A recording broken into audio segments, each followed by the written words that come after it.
arises under our contract according to the terms of our contract. Who determines the arbitrator? Well, he could be a mediator first because we may sit down and just try to work out our problem. The arbitrator would then come in, and he would say, well, now I've read this contract, and here's what I think it means, and I'm giving an award to the plaintiff or the defendant in this particular case, all right? And usually what then happens is that the parties go along with the arbitrator's decision because they've agreed to do that. But an arbitrator's decision, if one of the parties refuses to go along with it, they'll take it to court and have the court enforce the arbitrator's decision. The point is, people who make arbitration clauses in contracts are smart enough to realize that they're going to go along with what the arbitrator says. The arbitrators are private parties, so they're going to try and be as fair as possible because they want to be hired again. Right? They have an incentive, an economic incentive to do a proper job, not like the judges, right? So it's not a court-appointed arbitrator? No. It's done by the private parties themselves. They decide who the arbitrator will be, or they may decide, the contract may say an arbitrator is specified by the American Arbitration Association or by another one of these arbitration groups. So the parties who write the contract specify who the arbitrator will be, and they can also specify what part of the contracts the arbitrator will have jurisdiction over. I mean, there's a lot of flexibility in it that is much better in the long run than having the thing go in front of a court where you discover at the last minute that this fellow you never even heard of before, who's sitting up there as a judge, now is making decisions for you.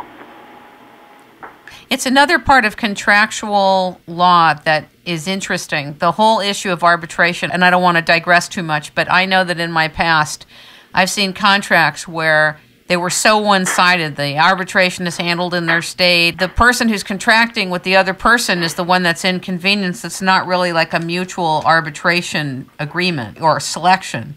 Well, that's where you're dealing with some large corporation and they're giving you one of these boilerplate type contracts. Right. But if you're talking about a gold clause arrangement, it's more likely than not that the people on both sides of that contract know each other. It may be a land transaction. It may be some business transaction. It might be a independent contractor working on a particular job. So they're going to know each other. It's not going to be what the lawyers used to call a contract of adhesion, where I write the contract with all the terms favorable to me, and you have no choice but to sign it because of your economic situation. It's going to be one where there'll be real mutuality in terms of working out the terms, and everyone obviously has to be in agreement on the gold clause provision, or else that won't go through at all, right? That sounds great. So this is not that hard to do. The problem is that most lawyers obviously have not run into this. And the other problem is when people sit down to work this out, in business especially, your typical businessman, well, he not only has a lawyer, but he's got an accountant. He may have a board of directors for his little corporation, right? You start adding up all of these other people who have to be convinced of the legality, of the expedience, of the profitability, whatever, all the various aspects of that kind of a contract. And so it becomes a little bit cumbersome, and that's the grave difficulty at the present time. You don't have enough popular education about this alternative. If people knew as much now as they knew, say, in 1920 about these things when gold clause contracts were quite popular, we'd see them all over the place as we see the banking system melting down. This is one way to protect yourself. Get out of the paper money system. Are you part of Gold Money? Do you use goldmoney.com? Oh, yes. James Turk? Yes. Goldmoney.com? Oh, sure. I've known James for years. Absolutely. He really set up something extraordinary. I interviewed him just a few weeks ago. Extraordinary. Absolutely. And, of course, that's cutting-edge technology, so you're not dealing there with coins. You're dealing with electronic transfers of ownership in bullion. And it can be reduced to very, very small amounts, so you can make what used to be called small change, right? Right. Very small amounts. So we're dealing with the really highest level of technology. This is probably the first time in world history with what James Turk has done in goldmoney.com that the gold and silver monetary system can really be claimed to be perfected. It's so exciting. I see it as an entire gateway for new commerce, new opportunities, new ways to pay people, for people to expand wealth, to save in a way they never could save before, and save with sound money. It's extremely exciting. I'm totally for what he's put together. I'm a big advocate of James Turk. Well, yeah, I have been too. And with him, as I said about gold clause contracts in general, it's a matter of education. Not enough people know about it yet. Do you think you would be willing to maybe do a seminar or something for attorneys or for individuals to put them together? I think your expertise could help a ton of people get going.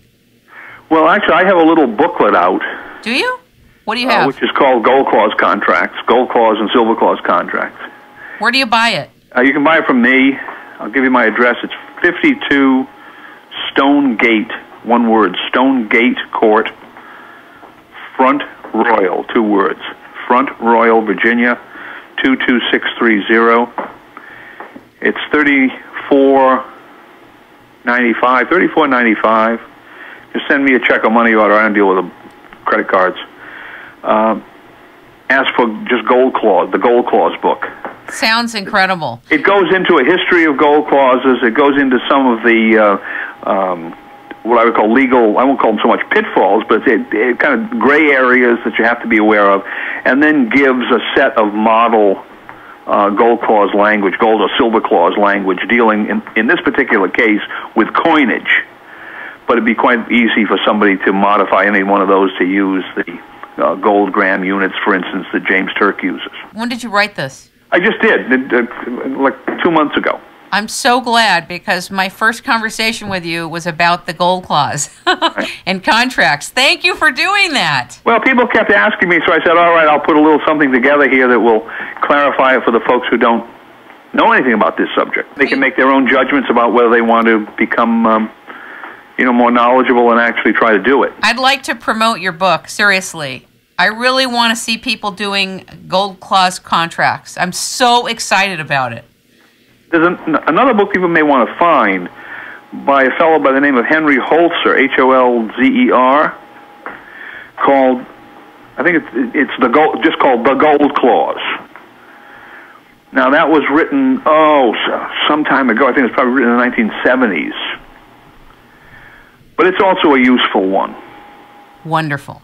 I don't think he goes into quite as much detail as I do on the actual clauses, but that's something they may be able to find in a library, and it gives them a little history on the subject. Did you self-publish your book on the gold clause? Oh, yes. Wonderful. Yeah, that way I can get it out as fast as I want to. It would be great to have it also available as a download. Oh. Well. An electronic download for people so they can get it quickly. Because I think, really, when people are getting ready to do their contracts and do business, I think it would be great to be a download. Awesome. To get it prepared in PDF files, get them numbered and everything and go. Anyway. Well, I'll have to look into that. I've never done it. Talk about your take on the Constitution. When we spoke the other day, I was a little bit depressed, and I said, is it still in force? And you had a very interesting and unique answer. You spoke quite a bit about it. Where is the Constitution now, really? Well, I think the example I gave you was the Ten Commandments. I mean, you've had the Ten Commandments since Moses came down from Sinai, right? How long ago was that? And we know perfectly well that they haven't been obeyed to perfection over the centuries. And certainly today, there's a great deal of murder and theft and so forth going on in violation of the Ten Commandments.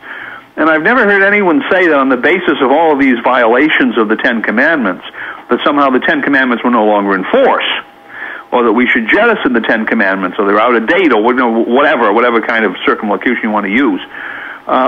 So why would you say the same thing about the Constitution? The Ten Commandments is a set of laws. Okay, all right, they may be, theologically based. Constitution is politically based, but the Constitution is a law, set of principles.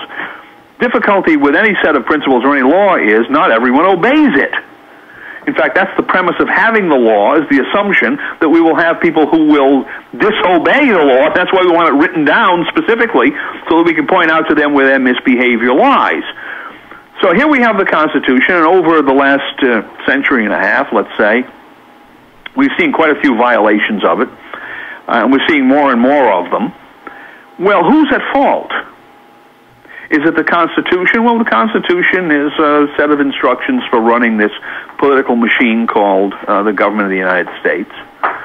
And like any set of instructions, it's essentially neutral. It can't enforce itself. It depends upon the operators of